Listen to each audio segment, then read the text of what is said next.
મારાથી કંઈ પણ ભૂલચૂક થઈ હોય વિડીયોની અંદર તે માફ કરજો ખેડૂત મિત્ર. ઓકે, જય શ્રી રામ ખેડૂત મિત્ર. મારું નામ છે રીતિકા ચોરસિયા. તે બધાને હું પહેલાં કહી દઉં હેપી હોલી મારા ખેડૂત મિત્ર, જેટલા બી મારા ખેડૂત મિત્ર આજે આ વર્ષે જોડાઈ રહ્યા છે યુટ્યુબ પર. ઓકે, તો ચલો આજે હું તમને ને એક વાત કહેવા જઈશ. સૌથી પહેલાં પેલી મારી એક નોટિસ છે, પહેલાં એક નોટિસ છે.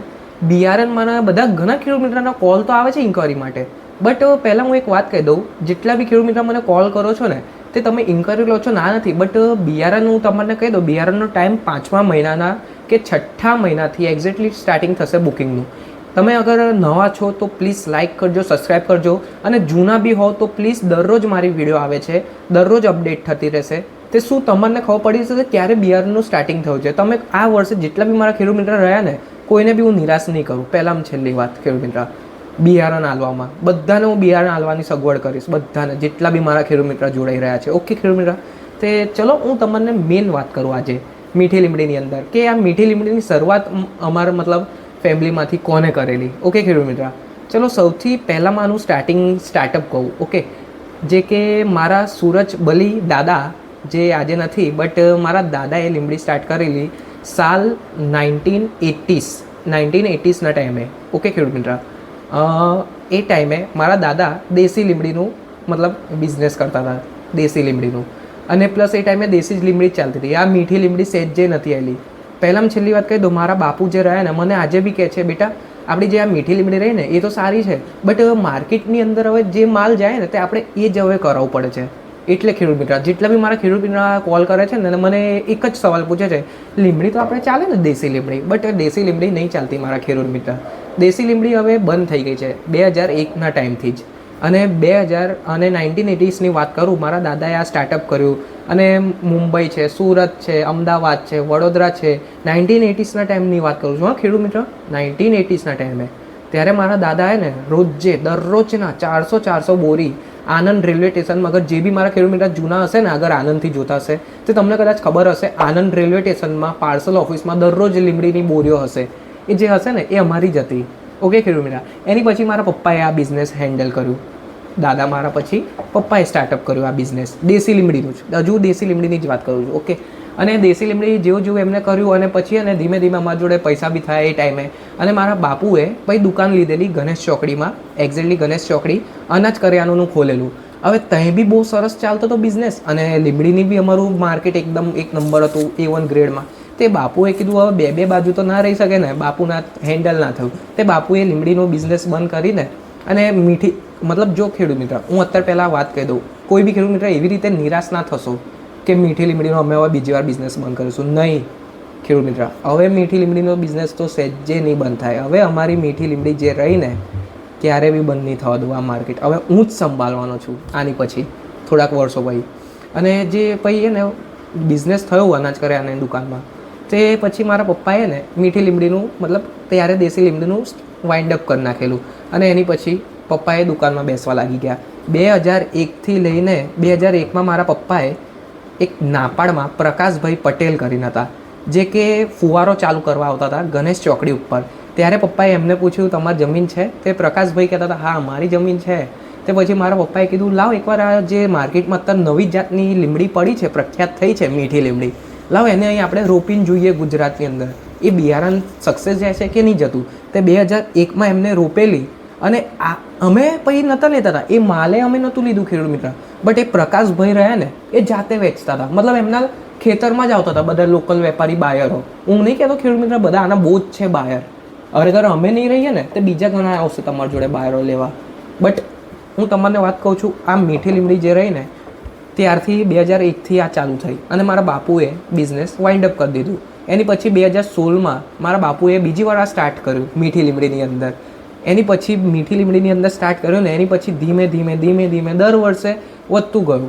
બટ હે ને હું એક વાત કહેવા જાઉં ને ખેડૂત મિત્ર, જો કે અત્યારે આ તમને મારા વિડીયોના માધ્યમથી ખબર પડે છે ને મીઠી લીમડીનો બિયારણ કંઈ મળે છે, એવી રીતે ને જ્યારે મતલબ કોઈ એકબીજા ખેડૂત મિત્રને પૂછે ને આ બિયારણ કંઈ મળે છે તો એવું જ કહે છે નહીં આ બિયારણ નહીં મળતું, આનું પહેલાંથી અમે લાવી લે, એ છોડો એ બિયારણવાળા ભાઈ નહીં મળ્યા, મતલબ એ બિયારણવાળા છે જ નહીં, એવું થયું સીન. એટલે ખેડૂત મિત્ર આ એકબીજાને કોઈ કહેતું નહીં ને બિયારણનું વિશે, મતલબ મીઠી લીમડીની ખેતી કેવી રીતે કરાય, એમ કોઈ આગળ આનું બિયારણ મળે એટલે પછી મેં આ 1 વર્ષથી મારું આ 1 કે 1.5 વર્ષ થયું યુટ્યુબ ચેનલ ચાલુ કરીને. એટલે પછી મેં આ યુટ્યુબ ચેનલ ચાલુ કર્યું ખેડૂત મિત્ર. અને એની પછી આજે મારા જેટલા બી ખેડૂત મિત્ર મને મળવા આવે છે ને, વિઝિટ કરવા, એ મને પહેલાં થેન્ક યુ બોલે છે. કેમ ખબર ખેડૂત મિત્ર? મને કહે છે તમારા લીધે મને આ મીઠી લીમડીનો બિયારણ જોવા મળ્યું અને કઈ મીઠી લીમડી વેચાય છે. કેમ કે માર્કેટની અંદર તો બોલ પ્રચાર બહુ છે, તમને ખબર જ છે ખેડૂત મિત્ર. તમે અગર વડોદરાથી જોતા હો કે સુરતથી બી જોતા હો કે અમદાવાદથી બી, તમે મેઇન માર્કેટમાં જાઓ ખાલી અને ખાલી મીઠી લીમડીનો ભાવ પૂછજો ખાલી. આપણે તો હું જો ખેડૂત મિત્ર, મારો લક્ષ્ય કેમ છે 10 રૂપિયા કિલોથી નીચેનો થરિયા મતલબ ફેંકી દેવાનો ભાવ 10 રૂપિયા કિલોથી કોઈ ના લે ને. પણ હું એટલું જ કહું છું, 10 રૂપિયા કિલોથી તમે 1 વીઘાનો મતલબ આખો ખર્ચો કાઢો, બધું નીકાળો, તમને એપાથી ખબર પડી જાય. અગર હું ખેડૂત મિત્ર 40 રૂપિયા 50 રૂપિયા લઈને રોપાવ તો ના ચાલે? કેમ નહીં રોપાવતો ખેડૂત મિત્ર? મને ખેડૂત મિત્ર તમારો વિશ્વાસ જીતો છે, મને તમારા લોકોને સહેજે નહીં છેતરું. અગર ખેડૂત મિત્ર અગર હું તમને છેતરીશ ને, બિયારણ અગર મારે વેચવું હોત ને, તો પછી આજે મારા જે ખેડૂત મિત્ર જ્યાં નિરાશ થાય ને મીઠી લીમડીના બિયારણની અંદર, કેમ કે બિયારણ બી મોંઘું આવે છે, પછી મારા જે હનુમાન દાદા રહે ને એ પછી મને નહીં રહેવા દે. સાચું કહું ખેડૂત મિત્ર, ઉપરવાળો તો જોવે છે ને. એટલે હું આ જ કહેવા માગું છું ખેડૂત મિત્ર, હું કોઈ ખેડૂત મિત્રને નિરાશ તો કરવા નહીં માંગતો, મીઠી લીમડીનો બિયારણ વેચવા નહીં માંગતો. મને શું જોઈએ છે? મીઠી લીમડીનો પાક, તાકી તમે મીઠી લીમડી કરો, એ પાક મને મળે અને એ મારથી માર્કેટમાં સપ્લાય થાય, મારા થ્રુ વધારે જોઈએ છે અમને. અને જે બાયર્સો રહ્યા છે ને, એમનો તો ઘણા બહુ જ ત્રાસ હોય છે. આજે જે એક લાઈવ કોલ આવ્યો છે, અગર તમે આ વિડીયો ઉપર અગર કમથી કમ 200 કમેન્ટ કરશો ને, ના રિતિકભાઈ એ વિડીયો બતાડો, એ વિડીયો બનાવો, એક્સપોર્ટ કરો, તો હું આખું એક્સપોર્ટ કરી દઈશ, વિડીયો આખું A to Z બનાવીને બતાવી દઈશ એ બાયરનું. મતલબ આજે એક કોલ આવ્યો, આપણે નામ બી હું નહીં કહી શકતો ખેડૂત મિત્રનું, મારી જોડે રેકોર્ડિંગ બી છે ખેડૂત મિત્ર એનું. બાયરે મતલબ એવું થયું છે સીન, 3 મહિના પહેલાં લીમડી લીધી એ બાયરે. હવે ખેડૂત મિત્ર ડાયરેક્ટ લોકલ વેપારી જોડે સોદો કર્યો, અમને કશું નહીં ખબર. અને પછી આજે અમને આવીને કોલ મારે છે, કે છે આ વેપારી નહીં હાલતો મારા પૈસા, 10,000 એના હલવાઈ રહ્યા. હવે એમાં રીઝન શું થયું ખબર? હવે ખેડૂત માલિક મતલબ એની જોડેથી માલ લીધો લોકલ વેપારીએ, અને સુરત અને વાપી અને વડસાલ આ લોકોએ ને અહીં જઈને જ વેચે છે અને જુડિયો બનાવે છે. અને પછી એમને બાનું શું કર્યું ખબર? તો કે 6,000 લઈ લો, અમારું માલ બળી ગયું, એમાં અમને કશું નફો નહીં જોવા મળ્યું. આવા બાના કાઢે છે આજે 3 મહિના પછી.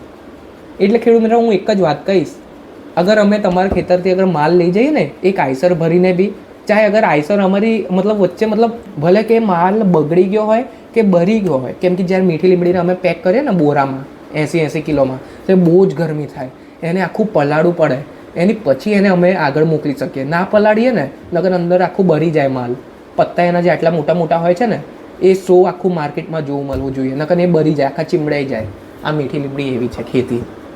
અને હું એટલું જ કહીશ દરેક ખેડૂત મિત્રને, આ વર્ષે જે બી ખેતી કરવા જાય, પ્લીઝ આ મીઠી લીમડીને થોડુંક સચાવજો. 7 મહિના ખાલી 7 મહિના તમે અગર સચાઈ જ લેશો ને, પછી તમે આ હિંમતભાઈ, પછી આ મારા નાપામાં જે ખેડૂત મિત્ર હતા એમની જોડે મસ્ત તમારું થઈ જશે, એકદમ મસ્ત. સાચું કહું, હિંમતભાઈએ કીધું ના બના, મને મીઠી લીમડીમાં પહેલી જ કટિંગમાં અડધો ખર્ચો બિયારણનો નીકળી ગયો, અને બીજી કટિંગમાં એ ને ખર્ચો તો બિયારણનો પૂરો નીકળી જશે, અને પ્લસ જે તમે નેડવામાંનું ખર્ચું બધું આલ્યું હોય ને, દવા પાણીનું ખાતર, એ નીકળી જશે. અને ત્રીજી કટિંગ આવશે ને, એ કમથી કમ 150 થી 200 મણ નીકળે છે. શું કીધું ખેડૂત મિત્ર? 150 થી 200 મણ.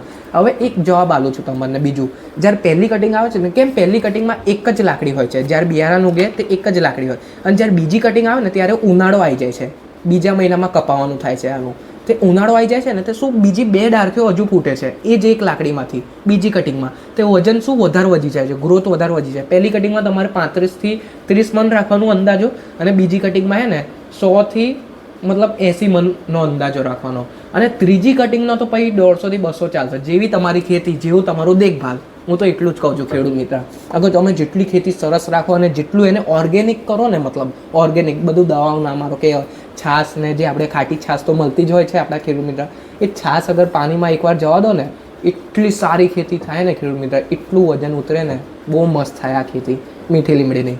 ખાલી બસ અહીંના મારા જે ખેડૂત મિત્ર રહે ને, એમને બીજી વાર સમજાવવા જઈ રહ્યો છું, અગર મતલબ મારા અહીંના ખેડૂત મિત્ર જે જૂના રહ્યા છે, જે એમને મીઠી લીમડી કરી દી છે, એમની માટે એક જ વાત કહીશ, તમે વેચો ના નથી, બટ જ્યારે કાલ ઉઠીને આવું સીન ક્રિએટ થાય ને, તે ખેડૂત મિત્ર તમે એમની જોડે બોલો, અમને ના બોલશો, વચ્ચે અમને ના લાવશો. કેમ? હવે તમે એમની જોડે સોદો કર્યો અને અમને વાત ખબર ના હોય, હવે ચાહે બાયરની સાઈડ અમે લેશું તે ખેડૂત મિત્ર નિરાશ થશે, હવે ખેડૂત મિત્રની સાઈડ લેશું તે બાયર અમારાથી નિરાશ થશે. એટલે અમારો મતલબ મેઇન મકસદ મતલબ એવું થાય છે સીન. ઓકે ખેડૂત મિત્ર, હવે મારી જે વાત છે, હું જે કહેવા માગું છું એ તમે સમજી ગયા હશો આઈ હોપ. તો ચલો ખેડૂત મિત્ર, વિડીયોને હવે અહીંયા જ એન્ડ કરું છું. લાઇક કરજો, સબસ્ક્રાઈબ કરજો અને જય શ્રી રામ ખેડૂત મિત્ર. મારાથી કંઈ પણ ભૂલચૂક થઈ હોય વિડીયોની અંદર તે માફ કરજો ખેડૂત મિત્ર. ઓકે, ચલો મળીશું નેક્સ્ટ વિડીયો પર. જય શ્રી રામ.